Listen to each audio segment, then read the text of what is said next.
titulares de El Interior y de Defensa, la sala Fabiola Salazar, con la sesión extraordinaria de la Comisión de Defensa del Consumidor. Está allí invitado el ministro Edmer Trujillo, ministro de Transportes y Comunicaciones, y una serie de autoridades como el presidente Indecopi, la presidenta de Ocitran, etcétera. Pero también vamos ahora a la sala Raúl Porras Barnechea, porque se está desarrollando la presentación del libro Haya, el hombre de los 3 siglos, del autor Germán Luna Segura, con motivo de la trascendencia de Haya de la Torre en el centenario de la fundación del partido aprista. Escuchemos. Todo lo que se ha señalado el día de hoy.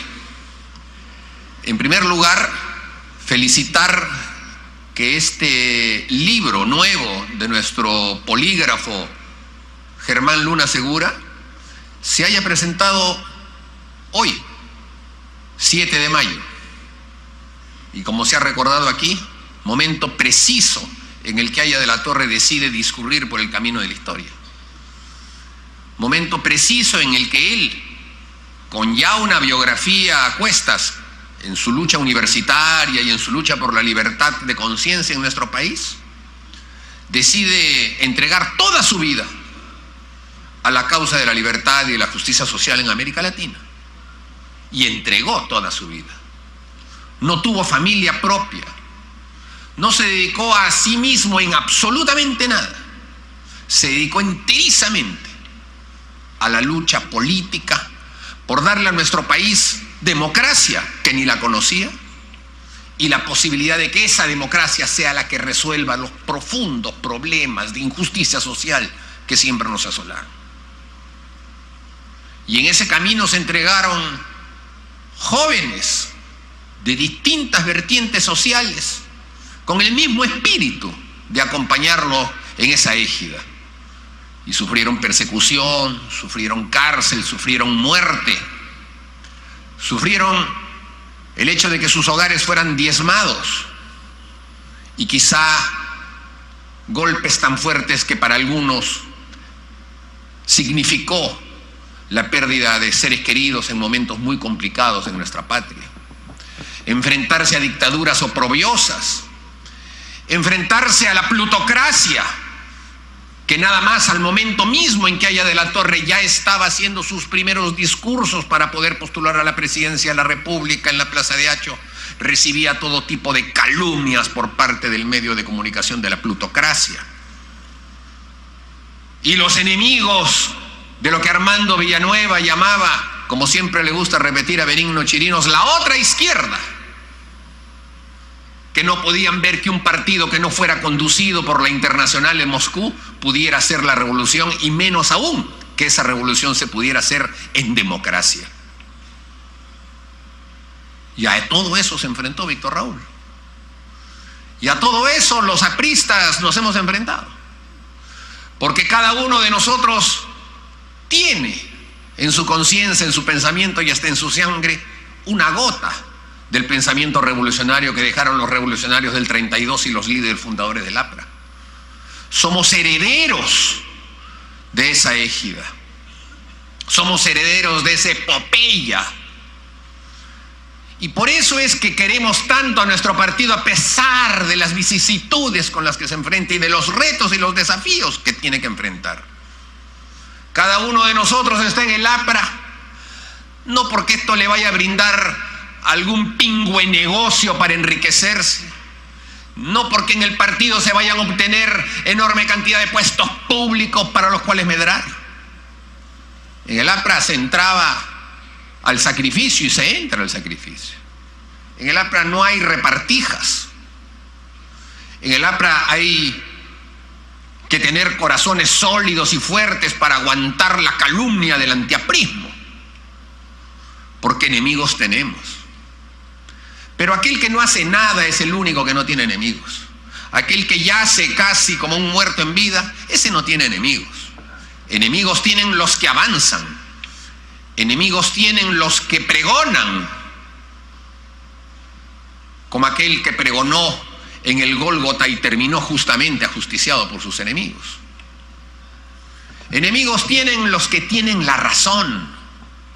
Porque aquel que pregona o pueda decir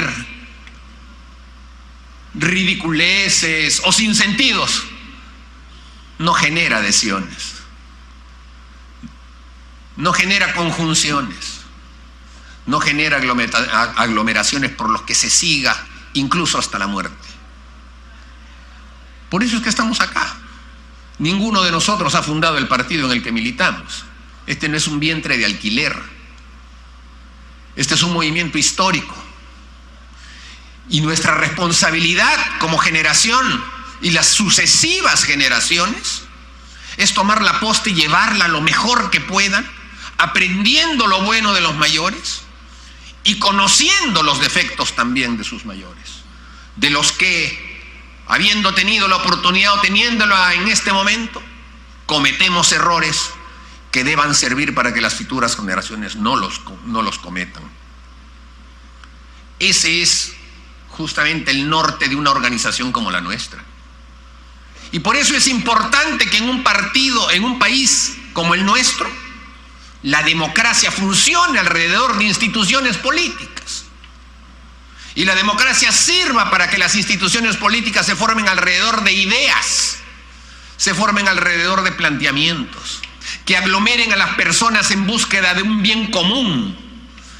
No como los caudillismos antiguos que han reflotado en los últimos tiempos alrededor de personas que simplemente porque tienen dinero o porque tienen una universidad o porque tienen una empresa aglomeran personas a su alrededor para poder tratar de asaltar el erario nacional. Esa no es la finalidad de los partidos políticos. Los partidos políticos no son los intereses que se conjuncionan cuando hay elecciones para simplemente decir, a ver, ¿dónde vas tú? ¿Dónde voy yo? Y se empieza la repartija de los puestos públicos. Y una vez llegados a los puestos públicos sin compromiso con nadie, terminan usando esos puestos públicos para enriquecerse, que es el ejemplo que hemos visto en los últimos años de nuestra política. Y por eso es que hay que hacer que los partidos políticos tengan la responsabilidad de formar militantes y de hacer compromisos con las personas que los integran. Y aludo a este tipo de argumentos porque sin duda es inaceptable que el presidente de la República pretenda señalar que un proyecto que busca la institucionalización de la política, haciendo que los partidos se comprometan a reclutar personas como militantes de ese partido y esas personas acompañen a ese partido político no por el efecto personal sino por la organización, pretenda decir de que ese proyecto lo que busca es bajarse candidatos. Eso es lo lamentable de la vida política en nuestro país, que se fomentan los vientres de alquiler, que se fomentan los clubes electorales y se desinstitucionaliza la representación. Se busca que los partidos políticos permanentemente acosados, permanentemente estigmatizados, no sean los que llamen a la juventud para que se salten las generaciones. Se habla mal de la política en términos generales para que los jóvenes no se interesen por la misma, porque lo que se busca es que la política sea solamente privativa de cenáculos que se dedican primero a los negocios turbios y después al poder. Solo cuando los jóvenes libres, como los del Grupo Norte, como bien nos ha señalado Ivico aquí, el grupo de Trujillo, que se entregaban a ideas, que se entregaban a mirar el futuro, es que se podía construir alternativas como las que hoy estamos comentando 94 años después. Si queremos que lo que nosotros hacemos hoy pueda comentarse dentro de 94 años, evidentemente no pasa por hacer meros caudillismos para asaltar el poder y tratar de llenarse los bolsillos en los puestos públicos, sino justamente pensar en el futuro de las generaciones, con justicia social, con salud, con el recuerdo de que cada uno de nosotros tiene que dejar hijos que sean los que conduzcan nuestro país hacia un mañana de justicia social, de libertad y de pensamiento universal.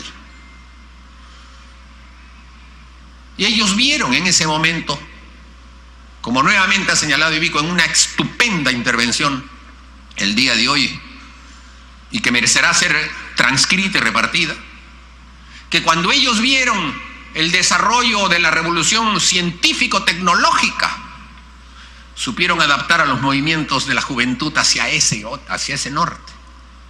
Era justamente el despertar del siglo XX. Era la revolución industrial. Se estaba dejando ya atrás la máquina de vapor, ya estaba entrando la máquina diésel del combustible. ¿Y qué cosa tenemos hoy, casi una centuria después? Tenemos la gran revolución digital. Yo miraba a la mayoría de los compañeros y ciudadanos aquí presentes mientras se escuchaban los discursos de los compañeros, y no he visto casi ninguno que no haya, en la hora que estamos aquí, consultado aunque sea una vez su celular. Casi todos en algún momento han tomado su celular, algunos se quedan mirándolo, otros están tomando videos. Esos videos pueden estar saliendo al aire en este momento. Si la televisión transmite o no transmite, podría ser hasta irrelevante, porque justamente a través de ese pequeño adminículo que tiene el compañero Carhuavilca puede estar saliendo a cualquier parte. Y sabe Dios cuántas personas lo verán. Es la revolución tecnológica. Es la revolución que hace que las aglomeraciones cada vez sean menos necesarias. Que el hecho de que los seres humanos interactuemos entre nosotros sin vernos se vaya a convertir prácticamente en la forma de tomar decisiones en el futuro. Cuando las grandes ciudades colapsen. Lima es una ciudad de 10 millones de habitantes, que es casi lo que tenía, es más que lo que tenía el Perú cuando el APRA se fundó. Y hay ciudades como Sao Paulo, como México, que están sobre los 20, 25 millones de habitantes. En China el capitalismo está haciendo que se crezca una enorme clase media. Pero una clase media en China no es como una clase media en el Perú, que digamos pueden ser algo así como unas 15 o 20 millones de personas. En China estamos hablando de 700 millones de personas. ¿Cómo van a hacer en China para cuando cada uno de esos 700 millones quieran un auto? ¿Por dónde van a caminar 700 millones de autos en un país? Es evidente que eso va a tener que entrar en un proceso de adaptación. Esa es la revolución digital. Va a cambiar el pensamiento humano. Y ese es un papel que nos toca a nosotros, sin duda, difundirlo, porque lo vivimos y porque además es parte de nuestra generación la que lo ha inventado. Porque son los jóvenes los que lo manejan con mayor destreza, pero no hay que olvidar que Steve Jobs nació el año 55. O sea, es una generación, la nuestra, que ha sabido impulsar a nivel mundial esta transformación, pero sin duda será la siguiente generación la que tendrá que tomar la posta de adaptar la vida política y la vida común, la vida de las ideas alrededor de esto, que es una revolución digital. ¿Valdrán las ideas como valían antes? ¿Una idea de una persona será suficiente para que las demás personas puedan sentir que hay que seguir detrás de esa idea? ¿La ideología en sí misma tendrá el valor que corresponde? ¿O será más bien las cosas, lo tangible, lo que pueda aglomerar a las personas alrededor de temas? ¿O los derechos personales, que ahora son parte de la agenda sustantiva? Las diferencias entre las personas se han convertido en agenda cada una de ellas. Temas de género, temas de raza, temas de origen, temas de migraciones. Y alrededor de eso se van estructurando movimientos que se llaman colectivos, que no responden a estructuras jerárquicas, que no hacen elecciones internas, solamente discurren, como era el sueño de los viejos anarquistas. Todos esos retos los hemos conversado 1 y 20 veces con Germán. Y Germán sabe perfectamente que parte de la respuesta a estos desafíos está justamente en la historia. No se puede saber lo que va a pasar en el futuro si no sabemos lo que pasó en el pasado. No se puede acometer lo que se viene más adelante si desconocemos lo que ocurrió atrás. Porque la historia, como Heráclito señalaba, era el río que discurre. Y que va pasando y sigue y no termina nunca. Cada segundo es parte de la historia. Y toda la historia produce el resultado final. Como Borges decía, César en la mañana de Farsalia fue necesario para que tu mano y mi mano se estrecharan hoy. Si César, el gran César, no hubiese vencido en la batalla de Farsalia, hoy no se hablaría español en el Perú. Tan sencillo como eso. Y tantos otros hechos que se desencadenan uno con otro. El APRA es parte de eso. Es parte de esa historia. Y por eso es que nos toca, en lo que es la poligrafía aprista, empezar también a dar esos saltos de presente y de futuro. Y estoy seguro que Germán lo puede hacer, que es una persona que investiga la historia para pensar hacia adelante. Yo lo conocí efectivamente, ya sacaron la foto, pero cuando tenía el pelo que yo también tenía. Él era secretario general del Comando Escolar Aprista en Guadalupe. Y nosotros ya estábamos de dirigentes universitarios. Y lo veíamos como un chibolo medio metete, pero estaba ahí, dando cuenta además de sus hermanos que siempre tenían presencia en el partido y que andaban con justamente, tú lo has mencionado, con Pepe Barba, Auristela creo que estaba por aquí, cuyos hermanos también eran muy cercanos al viejo, como decíamos cariñosamente, y a Jorge Idiáquez. Esos años nos significaron a nosotros justamente la posibilidad de ver cómo es que actuaba la generación, no inmediatamente anterior a la nuestra, sino a la edad de nuestros abuelos. Porque nosotros hemos conocido a Víctor Raúl ya frisando, llegando a los 75, 78 años. Y estuvimos con él hasta su muerte, que era la edad que tenía mi abuela, no mis padres, y tus padres tampoco. De manera que estábamos viendo 2 generaciones atrás lo que ello significaba. Pero aprendimos justamente de Víctor Raúl, cuando sacaba el suplemento de la revista APRA, reproducido por 300.000 ejemplares, ¿no?, que era una simple hoja, cómo él se preocupaba en analizar la revolución industrial que estaba dándose cuenta. El tema, recuerdo clarísimo, del petróleo y del boicot petrolero que hicieron los árabes el año 74, era un tema recurrente. Y él, a partir de allí, evaluaba cómo el mundo iba hacia la polarización distinta. Lo que después otros grupos ideológicos tomaron y que se empezó a llamar el tercer mundo, Aya de la Torre lo vio como justamente el primero, el de los países desarrollados y el de los países subdesarrollados. Claro, le quisieron llamar después tercer mundo como para poder establecer una especie de equivalencia y perdonar, entre comillas, históricamente a la Rusia soviética de ser un país imperialista, que solamente los prochinos llamaban social imperialistas, pero el resto de la izquierda no. Y Aya de la Torre, que había ya pregonado, ni con Washington ni con Moscú, solo el aprismo salvará al Perú, sabía que la historia le estaba dando la razón. Porque justamente el imperio soviético se cae como consecuencia de ese tipo de limitaciones.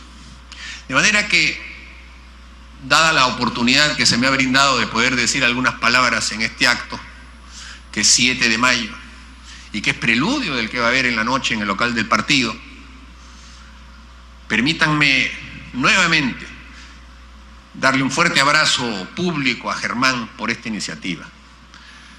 Todos los libros que ha escrito me consta que los ha estudiado escrupulosamente. La búsqueda del local exacto en donde se fundó el partido aprista, en la calle del Teatro, en el jirón Huancavelic, la hicimos en algún momento juntos. Incluso quisimos poner una placa. Ahí descubrimos, el compañero Guevara se acuerda, ahí descubrimos que toda esa manzana era propiedad de la iglesia agustina y no permitían que se pudiera poner un clavo sobre su pared. Así que simplemente nos limitamos a poner una especie de podio delante para el día que tocó justamente el 20 de septiembre. De manera que sé cómo es difícil a veces reconstruir los hechos históricos. Para ese momento, Armando Villanueva todavía no había recepcionado el libro fundador, el cuaderno fundador del partido, el original de la escritura que después lo entregó al partido y que después ha sido brillantemente editado de una manera perfectamente similar y que lo presentaron a nivel de la Fundación Víctor Raúl Haya de la Torre hace un par de años con la compañera Lucy de Villanueva. No conociéndose justamente sino la transcripción o fotocopia o sincograbado, como llamaban, de la fundación del APRA que se habían puesto en jefatura con la firma de los fundadores. Pero cuando se descubre el local mismo y se hace la reconstrucción de qué era lo que funcionaba en esa época, entonces es que uno va tomando ya nota, estando físicamente en el lugar, de cómo lugares como ese y en aquel momento podían fundarse movimientos que tuvieran esa perdurabilidad como el nuestro. Y que de hecho la tienen. El compañero Gerardo Morris, aquí presente, sabe de la identidad latinoamericana que tienen las demás organizaciones políticas. ¿Cuántos de ellos han sabido que el APRA ha significado el faro de la fundación de sus movimientos? Muchos de ellos en crisis, sin duda. Hay una crisis que es típica de la política, de los alzas y bajas en estos momentos de la socialdemocracia o de la izquierda democrática. La mayoría de los partidos de la izquierda democrática hemos estado en el poder en la última década, pero después ha habido otro discurrir en casi todos los países. En Europa, en Italia, en España, en Francia, han gobernado los partidos del Internacional Socialista de los que nosotros somos miembros titulares. Como en América Latina hemos gobernado nosotros, Acción Democrática, la Unión Cívica Radical. No estamos en la mayoría de los países ahora gobernando. Hay más bien una proyección hacia la Europa del Este, antigua, en donde hay partidos formados por ex comunistas, pero que ahora pregonan el pensamiento socialdemócrata. Pero en términos generales y globales, la izquierda democrática está replegada a nivel mundial. El socialismo democrático, que son nuestros hermanos europeos, porque nosotros somos los socialistas democráticos de América Latina, estamos en repliegue, pero estamos vivos, pero estamos listos, estamos con nuestro pensamiento, nuestra idea, a sabiendas de que lo que está en estos momentos es pasajero. No tienen consistencia, no tienen perdurabilidad, no tienen posibilidad de ir más allá de sus propias biografías físicas.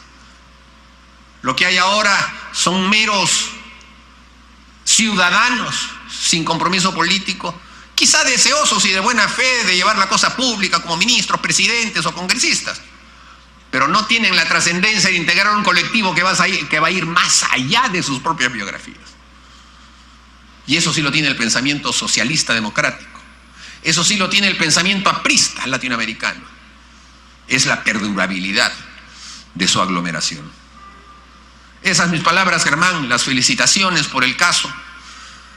La felicitación también a todos los compañeros por esta extraordinaria concurrencia, hoy que es 7 de mayo. Instarlos a mirar las cosas con optimismo.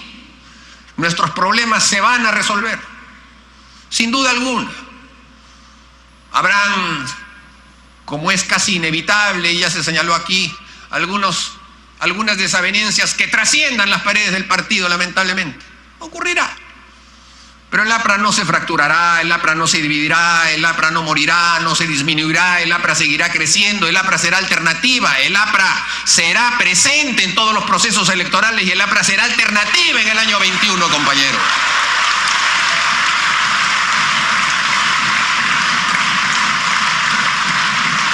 Ese es nuestro reto, el reto de cada uno de nosotros.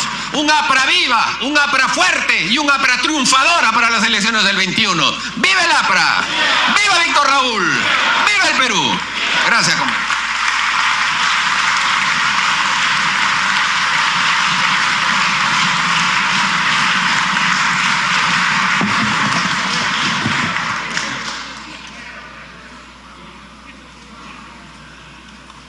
Bien amigos, sigue desarrollando